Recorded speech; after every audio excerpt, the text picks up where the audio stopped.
There is a kind of exhaustion that sleep doesn't fix. It comes from waiting for the message, the relationship, the opportunity, the breakthrough. Waiting for your life to finally feel as though it's moving again. And after you've waited long enough, a frightening question begins to appear. What if it never happens? But there is another question we rarely ask. What is all this waiting doing to us while we wait? There are two ways to wait. One slowly exhausts you. The other can quietly transform you. And understanding the difference may change the way you experience this season of your life. Before we continue, welcome to Evening Reset. A few quiet minutes to step away from the noise, slow down, and reconnect with yourself. These reflections often begin with questions about life, the mind, and the things we quietly carry. If there's something you've been thinking about lately that you'd like us to explore in a future Evening Reset, I'd love to hear it in the comments. And let's continue. There is probably something in your life that you have been waiting for. Maybe you have been working toward it. Maybe you have been hoping for it quietly. Maybe you don't even talk about it anymore because you are tired of explaining why it hasn't happened. Perhaps it's a relationship. You thought you would have met someone by now. Or perhaps you are in a relationship, waiting for it to become something that it still hasn't become. Maybe it's your career. You've been working, learning, applying, trying, and somehow the door you expected to open remains closed. Maybe it's financial security, a home, a family, recognition, healing, or perhaps it is something much harder to describe. A feeling that your life should have progressed further by now, that by this age, certain questions should have resolved themselves. You look around, and other people seem to be moving. Someone gets married. Someone announces a pregnancy. Someone buys a house. Someone changes careers. Someone builds the thing you wanted to build. And even when you're genuinely happy for them, something inside you quietly asks, "What about me?" That question can be painful because waiting rarely stays neutral for long. At first, we are hopeful, then we become impatient, then anxious, then disappointed, and eventually we may begin interpreting the delay as evidence. Maybe I'm doing something wrong. Maybe I've missed my chance. Maybe everyone else understood something about life that I didn't. And without noticing it, we stop simply waiting for something. We begin measuring our worth by its absence. That's when waiting becomes exhausting. And later, I want to ask you one question that may feel slightly uncomfortable. Do you really need the thing you're waiting for? Or do you need the feeling you believe it will finally give you? We'll come back to that. Let's talk about rushing now. When something matters deeply to us, our instinct is often to push harder, do more, think more, check more, try another strategy, send another message, make another plan, and sometimes more action is exactly what is needed. But there are also processes that cannot be accelerated simply because we are uncomfortable with their pace. A tree does not produce fruit because we stand beside it demanding that it hurry. The sun does not rise earlier because we desperately need daylight. And no amount of impatience can compress months of development into one. Some things have a natural period of becoming, and human beings find this incredibly difficult because effort gives us a sense of control. If I work harder, perhaps I can make it happen. If I think about it long enough, perhaps I'll find the answer. If I keep checking, perhaps something will change. But there is an important distinction between taking action and trying to force an outcome. One creates movement, the other creates exhaustion. Maybe, just for one day, you could release some of that pressure. Not the desire, not the dream, not your responsibility, just the pressure. Do what belongs to today and allow tomorrow to remain tomorrow. Because sometimes the most exhausting part of waiting is not the delay. It is our constant argument with the fact that there is a delay. Think about a gardener planting a seed. The gardener does not simply throw the seed into the ground and walk away forever. There is work to do. The soil needs attention. The seed needs water. Weeds may need removing. The plant may need protection. So waiting does not mean passivity. The gardener participates. But imagine if every morning the gardener became anxious. Is it growing yet? And dug the seed out of the soil to check.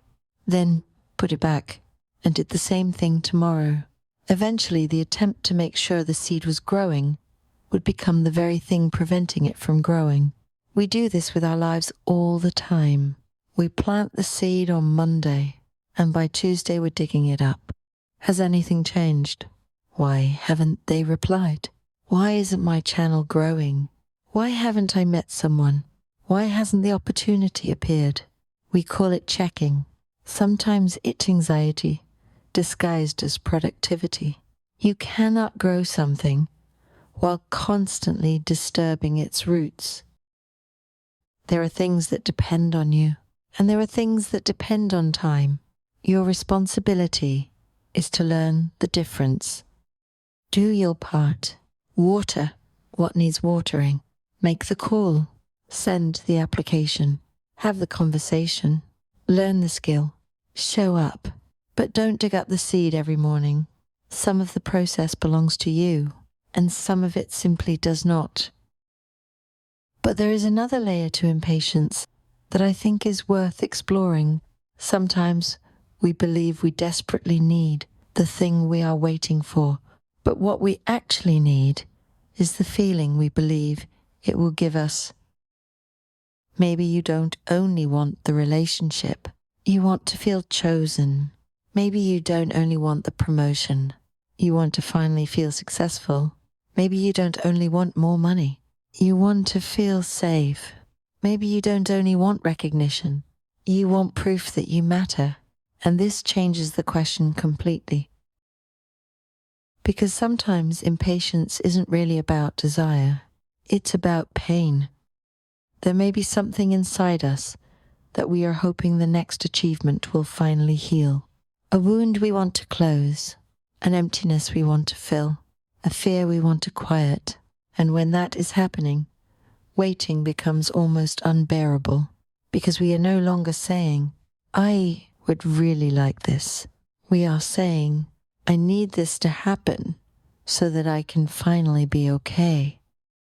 That is an enormous amount of weight to place on any relationship, job, achievement, or future event. So if there is something you are deeply impatient for right now, perhaps ask yourself a quieter question. What exactly hurts about not having it? Don't answer too quickly. Really think about it. If the thing you're waiting for arrived tomorrow, what would you finally allow yourself to feel? Loved? Safe? Successful? Chosen? Enough? Because perhaps that is what you've really been waiting for. And if that's true, another question appears. Is there any part of that feeling you can begin giving yourself now? There is another trap hidden inside waiting. We often become incredibly specific about what the answer must look like. Not simply, I want love, but I want this person. Not, I want meaningful work, but I need this particular job. Not, I want a home where I feel peaceful, but my life has to look exactly like the picture I've carried in my head. We confuse the essence of what we desire with its form, and then something strange can happen. Life brings us something different in form, but similar in essence, and we walk straight past it, because we're still staring at the door we expected to open. Maybe the opportunity arrives through a route you never considered. Maybe the relationship you imagined isn't the relationship that would actually nourish you. Maybe success feels quieter than you expected. Maybe the life that eventually fits you doesn't resemble the one you planned at 25. This doesn't mean settling. It doesn't mean abandoning standards or pretending disappointment doesn't hurt. It simply means leaving some room for life to surprise you. Hold on to the essence, but loosen your grip on the exact form.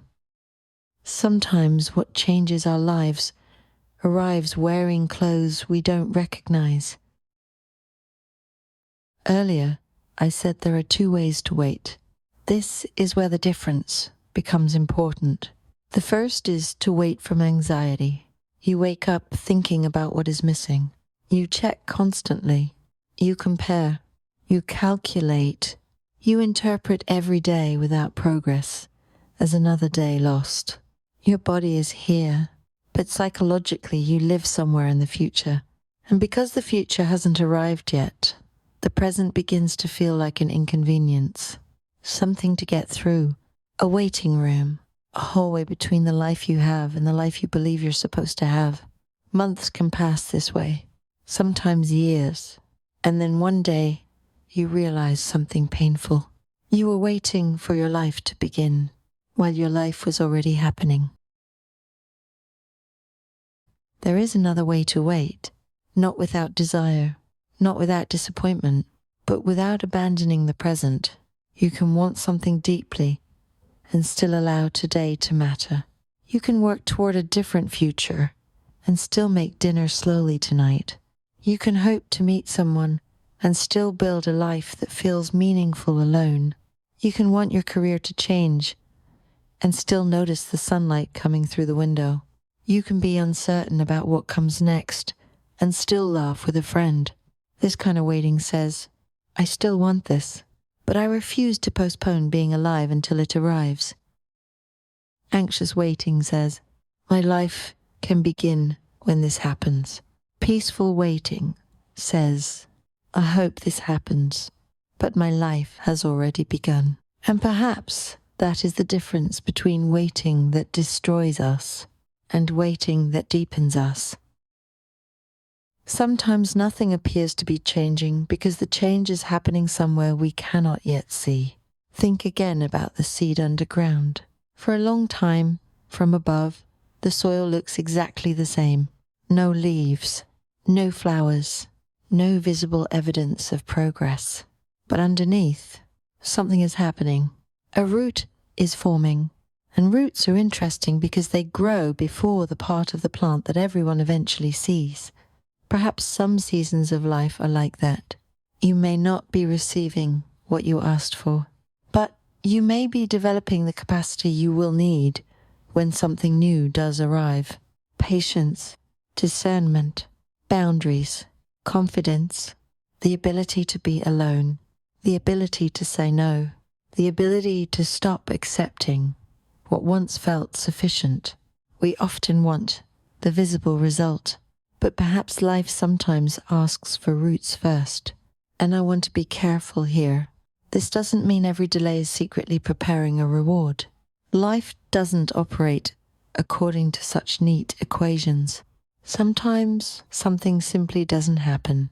Sometimes a door closes and remains closed. Sometimes what we wanted was never going to become ours. But even then, the waiting does not have to be meaningless. Because perhaps the deepest question isn't, will I eventually get what I've been waiting for? Perhaps it is, who am I becoming while I wait? That question returns some of your power to you. So how do we live when we genuinely don't know how long we will have to wait? Perhaps by making life smaller. Not smaller in possibility, smaller in time frame. Instead of, when will my whole life change? Ask, what needs my attention today? Maybe today you need to send one email. Maybe you need to rest. Maybe you need to apply for one position. Maybe you need to stop contacting someone who has repeatedly shown you they cannot give you what you need. Maybe you need to take a walk. Maybe you need to begin something. Maybe you need to let something end. Do today's part, and then stop. You don't have to perform tomorrow's work tonight. There is a particular peace in knowing I have done what belongs to me today. The rest can remain unfinished. Maybe there is something you've been waiting for while listening to this. A message, a person, an opportunity, an answer, a different life. And perhaps you're tired, not because you stopped caring, but because you've been carrying the wanting for so long. So tonight, put it down for a little while. You don't have to give up. You don't have to stop hoping. You don't have to pretend you no longer want it. Just stop digging up the seed. Water it. Care for it. Do what belongs to you. And let time hold what belongs to time. Because while you're waiting for your future, your present is quietly becoming your past. Don't miss it. Make dinner. Call someone you love. Take the walk. Notice the evening. Laugh when something is funny. Make plans, even if one part of your life remains unresolved. You are allowed to want something more without treating what you have now as meaningless. Maybe the thing you're waiting for will arrive. Maybe it will arrive differently than you imagined. And maybe life will eventually lead you somewhere you cannot see from where you're standing today. We don't know, but we do know this. This part counts too. The waiting, the uncertainty, the unfinished chapter. This is not the space before your life. This is your life. So plant what you can. Care for what is yours to care for. Let time hold what belongs to time. And while you wait, keep living. This has been Evening Reset. Quiet wisdom for tired people. If you'd like more evenings like this, you're welcome to come back. Good night.